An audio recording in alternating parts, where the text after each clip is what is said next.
Bonjour, Fred. Je vais vous présenter le Modeling Past. Alors, je profite, je me mets un peu dans les coulisses, là, dans l'arrière-boutique du tournage, pour vous présenter ce tuto-là. Ça fait longtemps qu'on parle de Modeling Past et je l'utilise dans pas mal de tutos. Mais là, j'en fais un que pour ça. Parce que c'est un produit qu'on doit tous avoir quand on travaille dans l'univers de l'acrylique, des techniques mixtes. Mais faire un tuto pour expliquer exactement comment on s'en sert, je ne crois pas que j'avais fait jusqu'à présent. Donc je l'ai fait. Et puis j'ai fait plusieurs applications, une douzaine d'applications différentes. Avec, j'espère que ça va pas être galère à regarder au moins. Moi j'ai adoré faire tout ça. Avec plein de trucs en épaisseur, en profondeur, en couche, en collage, etc. Pour que vous puissiez après voir l'univers, l'étendue de l'univers que vous avez face à vous quand vous travaillez avec le Molding Past. Je vous rappelle que c'est un truc que moi je ne teinte pas pour l'appliquer. C'est quelque chose qu'on doit appliquer, laisser sécher et teinter ensuite. Ce qui reste blanc de toute façon ce truc-là. Donc si vous mélangez de la couleur, ça va tout être tout palichou. Vous faites ce que vous voulez bien sûr, chimiquement c'est possible. Moi je préfère qu'on travaille, c'est ce qu'on va faire ensemble. Toutes les matières, uniquement la matière, sans couleur. Et après, on fera à l'arrache, hein, juste pour contraster l'ensemble, un petit peu de mise en couleur. Voilà, allez, j'arrête, on se tait et on va au boulot maintenant. Voilà, alors le matériel qu'on va utiliser, j'ai choisi un support. J'ai pris un 6F parce qu'on va faire beaucoup d'échantillons et qu'il y aura la place pour les mettre tous ensemble côte à côte. Du Modeling Past bien sûr, et puis toutes sortes d'instruments. Alors des color shapers bien sûr, dont je ne me sépare pas, qui vont permettre d'étaler le Modeling Past. Du carton mousse que je vais découper avec un scalpel pour faire des pochoirs, une éponge naturelle, une burette surtout, vous allez voir, pour le... vous verrez bien. Du ruban crêpe pour séparer chacune des autres. Des shapers aussi, des pinceaux sculpteurs pour travailler dans le Modeling Past frais et pour essayer de faire un tour d'horizon de toutes les techniques qu'on peut utiliser avec le Modeling Past. Alors, j'ai déjà commencé au ruban crêpe, vous connaissez cet outil, à faire le tour. Et puis je vais morceler mon support en plein de petits carrés ou petites zones pour pouvoir faire tous les tests possibles avec le Modeling Past. Donc je vais essayer d'en faire 4 sur 3. On va diviser approximativement. Allez, je vais faire l'effort de mesurer. On est ici à 41, on avait dit 40, 20, vous savez, je fais ça un peu à l'arrache. Voilà, on va se mettre là. Voilà, à peu près au milieu. Puis au milieu du milieu.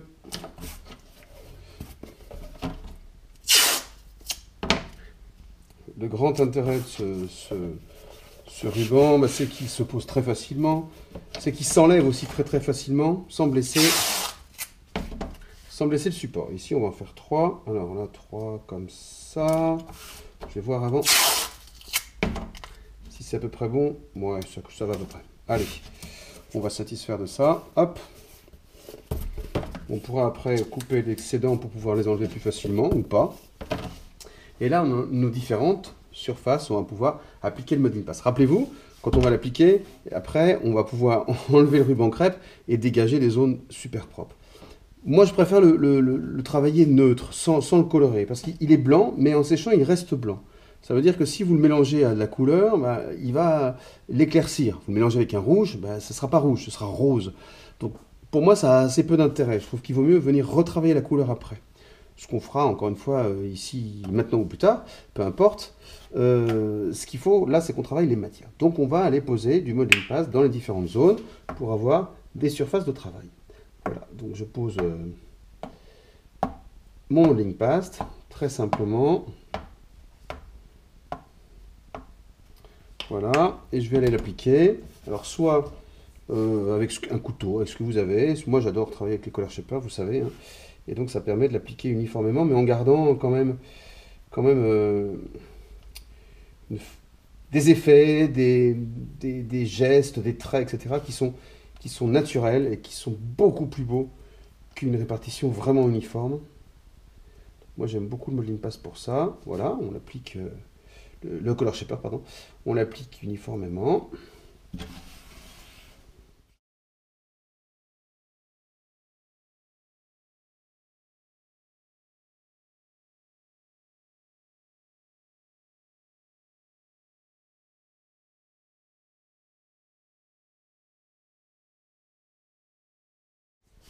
Alors, après avoir appliqué toujours dans le frais, hein, j'essaie de répartir à peu près uniformément. C'est-à-dire que j'essaie pas de gommer toutes les traces, bien sûr, parce qu'elles sont intéressantes, mais je vais m'assurer qu'il y a une épaisseur suffisante partout. Voilà. En fonction de ce qu'on va faire, vous verrez, on rajoutera au pas de la matière, mais il faut qu'il y ait au moins un fond suffisant. Voilà. Et rappelez-vous donc que le ruban crêpe va permettre en l'enlevant de redéfinir toutes ces zones. Voilà, on est prêt pour tenter toutes nos expériences et de faire un tour d'horizon de tout ce qu'on peut faire, pas tout, mais de plein de choses qui sont réalisables avec le Modeling Past. Alors la première utilisation, c'est d'aller graver dans la matière, dans le Modeling Past encore frais, cette espèce de pâte là qui est en train de sécher, on verra si on en a mis assez, pour aller évider la matière et puis pour, une fois sec, avoir des effets donc, de dénivelé, de gravure à l'intérieur. Donc avec les pinceaux sculpteurs, on va pouvoir aller à l'intérieur facilement. Alors, il faut penser bien sûr à enlever à chaque fois l'excédent, hein, sinon graver. Et à voir, vous allez voir après, c'est surtout une fois sec en fait hein, qu'on a un résultat intéressant. Bien sûr, parce que là, on se demande ce que ça va donner. Des super effets, et le grand intérêt, bien sûr, c'est lors de la mise à couleur. Les couleurs vont se contraster les unes les autres. Voilà. Je ne représente rien, je vous fais juste des arabesques pour avoir le premier travail du Modeling Past. On voit tout de suite donc les effets de sculpture. Alors toujours dans les effets de sculpture, pensez à un truc important, c'est l'écriture. C'est vachement intéressant de pouvoir écrire en relief. On va choisir un autre carré là pour écrire un peu. Et bah, ça rend de très beaux effets une fois que c'est mis en couleur. Alors, il faut bien sûr à chaque fois enlever l'excédent, sinon vous n'allez pas réussir. Voilà, je vais écrire vivre. Hop.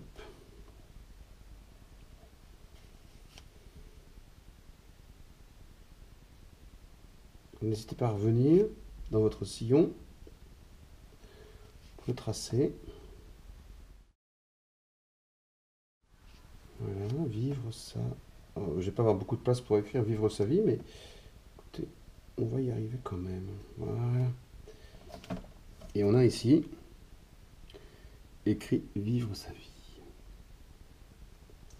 Alors on peut aussi tracer des sillons, c'est très important, dans une texture fraîche comme ça, avec par exemple le galet catalyste, hein, qui est déjà, il y a plusieurs modèles, avec plusieurs sillons différents. Moi j'ai choisi celui-là, et on peut aller tracer des vagues et des trucs très intéressants.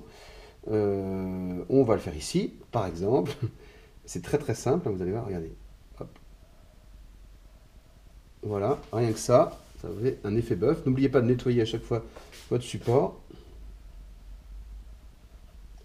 Voilà, encore une fois, c'est un tuto, c'est la démonstration.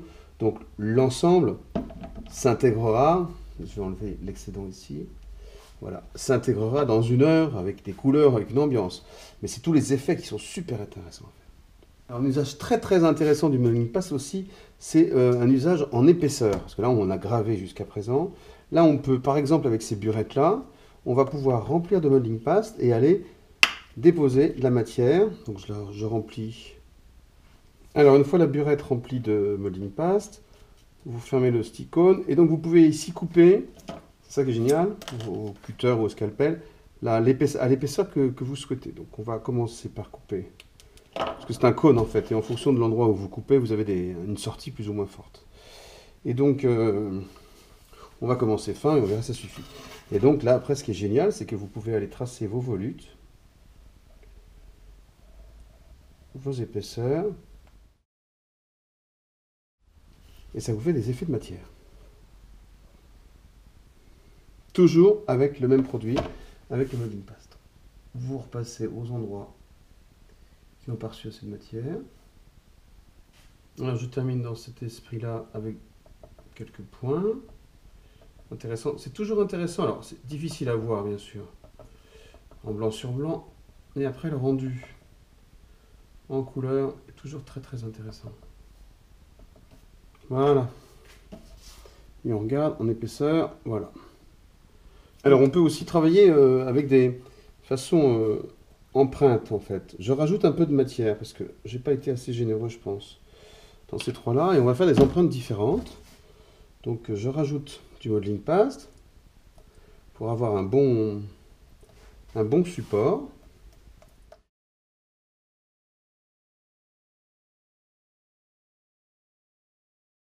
Alors première empreinte intéressante, le plastique, le film d'emballage. Donc on va pouvoir mettre, allez, comme ça,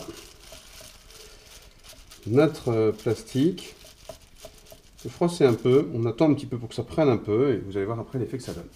Premier effet important, alors pour l'instant, on voit un plastique, on est content. Et donc après, avec ce tampon mousse, on va aller sur le modeling passe frais, faire des effets intéressants aussi en le tamponnant, et on a un rendu assez génial. Et surtout, je le répéterai jamais assez, une fois sec, on va pouvoir travailler ça. Et c'est la mise en couleur, bien sûr, qui va valoriser l'ensemble. Donc il y a une partie épaisse et une partie fine. Voilà. Et ça permet, ce tampon mousse, il permet de faire des effets qu'on n'a pas naturellement, parce qu'il y a un détachement. C'est un peu compliqué à expliquer avec des mots, mais il y a un détachement qui se fait qui est difficile à obtenir avec d'autres outils. Alors j'ai entendu un petit moment et je vais maintenant enlever le plastique. Voilà, avec les effets qui sont particuliers et qu'on regardera bien sûr une fois sec plus tard. Un effet intéressant de la matière un peu épaisse, c'est d'aller creuser des sillons avec des outils de ce type-là. Alors ça peut être une carte, ça peut être plein de choses.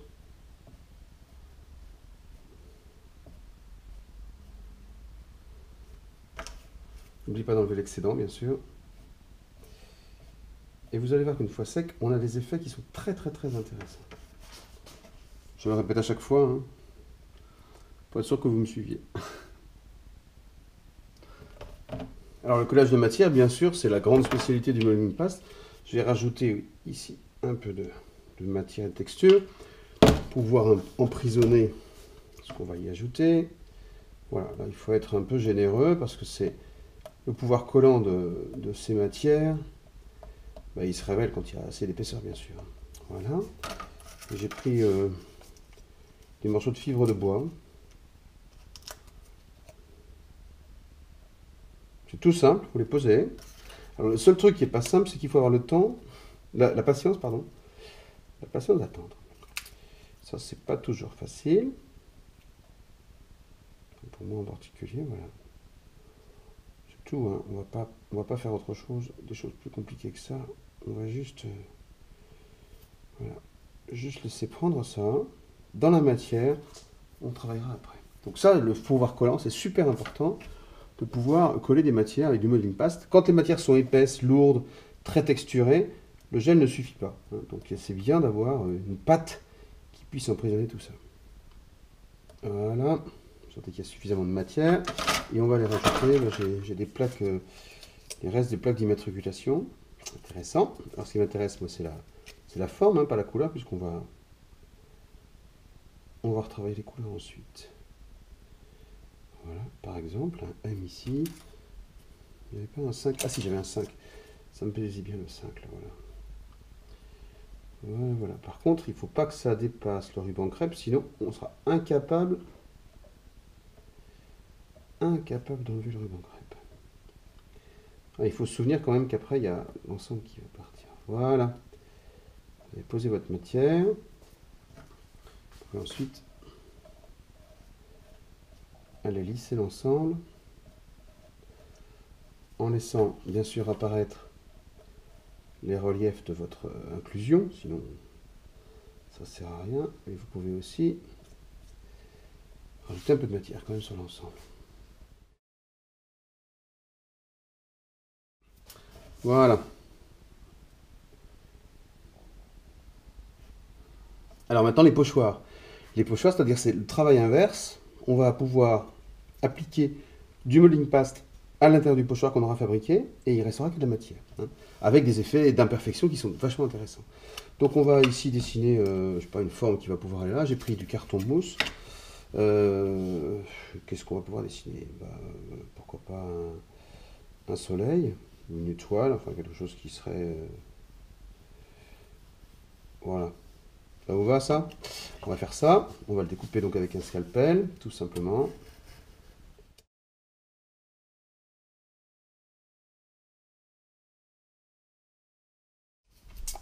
Voilà. Le pochoir, entre guillemets, est prêt, c'est-à-dire le principe, hein, assez épais. On va pouvoir ici aller à l'intérieur, couler, entre guillemets, du modeling paste. Alors là, c'est un pochoir épais, donc il ne faut pas hésiter à mettre de la matière. On va laisser un peu sécher pour pouvoir avoir un peu de résistance, entre guillemets, du pochoir. Si vous le faites trop frais, vous risquez de ne pas avoir la forme complète.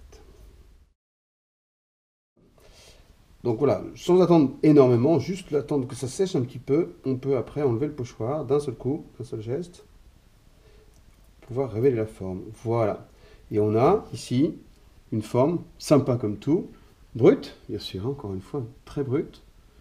Mais là, c'est l'intérêt du modeling paste, c'est d'avoir des effets de matière, de texture, d'aspérité, et qu'on peut retravailler après en couleur. Sinon, ici, tout ça, ça n'a pas d'intérêt. L'intérêt, ça va être de la mise en couleur après. Alors maintenant, on va tenter avec un... Enfin, on va avancer avec un pochoir plus fin. Ici, donc sur cette zone qui est en train de sécher, d'ailleurs, c'est intéressant. Modeling paste, je vais lisser un petit peu la surface. Voilà, en laissant quand même des aspérités et des différences, parce que c'est quand même ça qui est important. Voilà, mais je lisse un peu.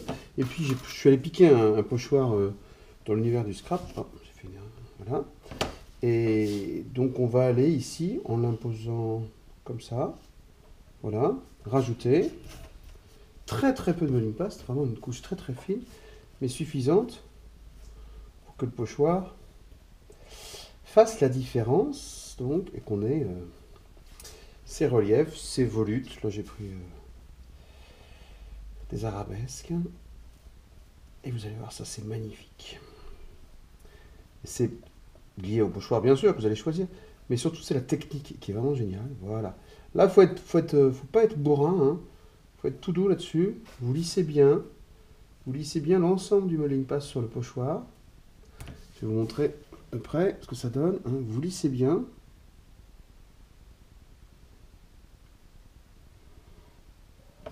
J'ai pas fait d'ailleurs, il reste encore ici une petite aspérité. Voilà. Et ensuite, on va dans le frais l'enlever et voir ce que ça donne.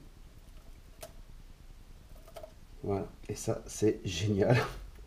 Parce qu'on a un travail magnifique. Regardez ça. Vous allez voir surtout quand on va mettre en couleur. Parce qu'il y a eu des petites aspérités qui se sont faites. Les espaces pleins du pochoir. C'est magnifique. J'ai envie d'en refaire à côté. Mais non, il faut utiliser la dernière technique. Alors, une autre utilisation du modeling paste, c'est en l'ayant mis dans une burette ici, pouvoir faire des gouttes. C'est-à-dire que, en fait, faire des épaisseurs qu'on peut faire aussi au gesso, mais le gesso pourrait avoir tendance à craqueler. Il n'est pas fait pour sécher comme il faut, entre guillemets, en épaisseur, alors que le modeling paste, oui. Donc on va pouvoir ici, voilà, faire des épaisseurs et des gouttes. Encore une fois, tout ça n'a aucun intérêt tant que c'est pas mis en couleur. Par contre, toutes ces formes, elles vont avoir beaucoup d'intérêt quand on va se mettre à faire de la couleur.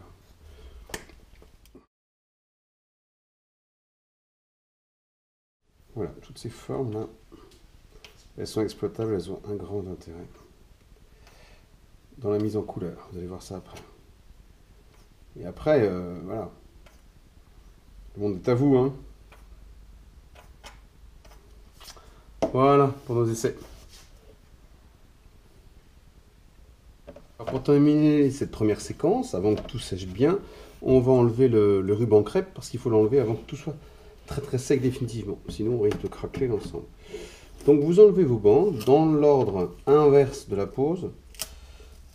Pensez bien à respecter l'ordre de pose, sinon ça va être la catastrophe. Et c'est le meilleur moment pour moi, je trouve. Voilà. Qui révèle l'ensemble. Ça, c'est canon. Et qui redonne un petit peu d'ordre à l'ensemble, parce que c'était un peu le truc. Et après, on viendra rectifier, ne vous inquiétez pas, tous les petits débordements.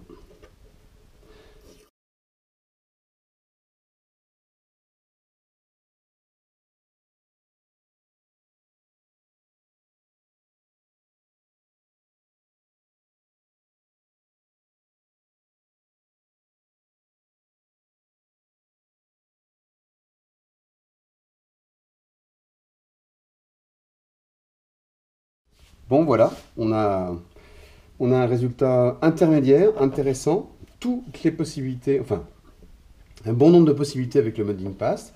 On va bien laisser sécher. Je vous montrerai juste avec un jus comment on peut mettre en valeur ces volumes, mais sans vraiment travailler l'ensemble, mais juste voilà, un premier jus, plus un deuxième avec des frottis pour mettre tout ça en valeur. Alors une fois que tout est très très bien sec, on est le lendemain, là, voilà, au toucher, il n'y a vraiment plus aucun problème. On va juste, et c'est à la frontière de la démo, parce que la démo elle est terminée, pour valoriser un peu tout ça, pour mettre en évidence les reliefs, je vais comme d'habitude faire un jus clair, et puis venir après faire un petit réo avec des couleurs un peu contrastées, un peu plus sombre, enfin sombre. Voilà. Donc on passe le jus c'est-à-dire une eau très délayée, enfin une couleur très très délayée dans de l'eau, il n'y a pas de problème sur la concentration. Il faut surtout, enfin surtout, il n'y a pas d'enjeu important, mais c'est bien que la peinture n'ait pas d'épaisseur et qu'elle respecte, on repassera dessus après d'ailleurs pour vérifier, qu'elle respecte tous les travaux qu'on a pu faire de relief, puisque c'est d'abord c'est l'objectif.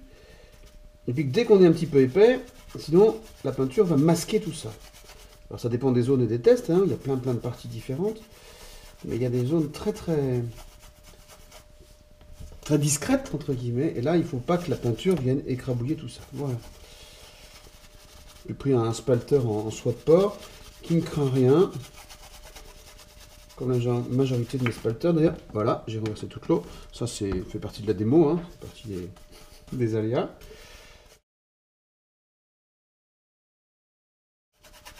On révèle tous les motifs qui vont, et je me répète, se révéler encore plus quand on va passer le deuxième jus. Alors ce qu'on aurait pu faire ici, si on voulait masquer la matière de bois, c'est passer un coup de gesso. Mais oh, ça va le faire, ça va aller bien comme ça. Voilà. Là c'est du direct. Hein. Voilà, c'est ici qu'il faut bien teinter le modeling paste et la toile, mais il ne faut pas laisser d'épaisseur, parce que là c'est très fin ce qu'on a fait.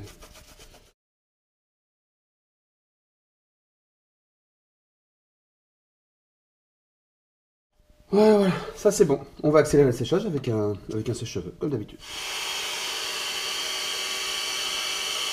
Alors maintenant que le jus est sec, j'ai pris deux couleurs, un rose un peu vif et un magenta un peu foncé, primaire mais un peu foncé, pour aller juste travailler les contrastes. Alors pas au spalter, surtout pas quelque chose d'imbibé, parce il faut une technique sèche. Vous prenez une éponge naturelle sèche, ça va très bien, le temps qu'elle s'imbibe pas trop. Et on va venir juste frotter un peu. Alors j'ai pris une petite plaque là, de plexi ou un morceau de carton pour enlever l'excédent. Je vous rappelle que ce rose là il est transparent. Voilà. On va les frotter doucement, faire juste apparaître les volumes.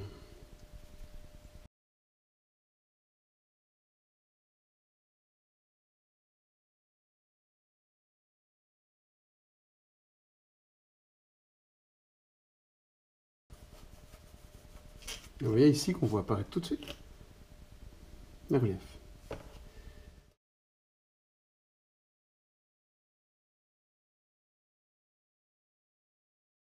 Il ne faut pas trop insister parce que sinon vous allez tout noyer sous la couleur. C'est ce que je peux avoir tendance à faire. Hop. Toutes nos textures qui sont en train d'apparaître.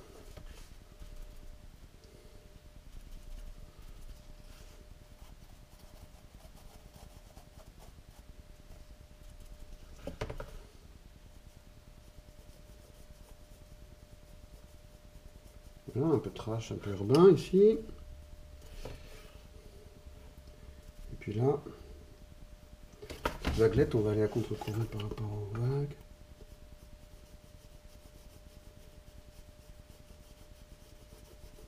Pour faire apparaître nos effets. Voilà.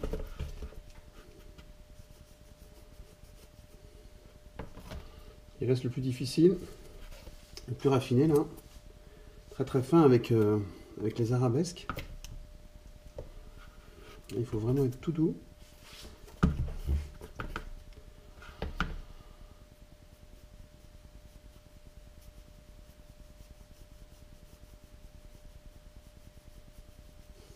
rien écrasé.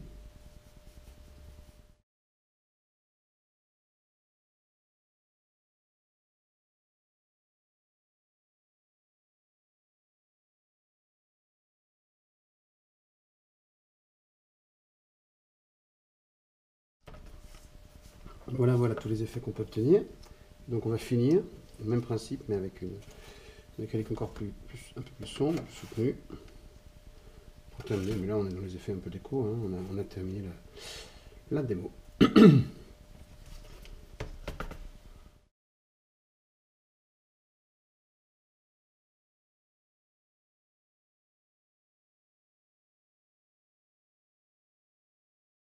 Voilà, voilà un florilège de plein de réalisations différentes qu'on peut utiliser au Modeling Past, avec de la gravure libre, de la gravure avec des formes suivies, de type raclée, peigne, etc. Des volutes en volume, du pinceau en mousse de type pinceau pochoir, de l'incrustation de matière, comme ici par exemple du bois, et c'est très très bien collé, donc on peut coller plein de choses. L'inscription de métal même, comme j'ai fait ici.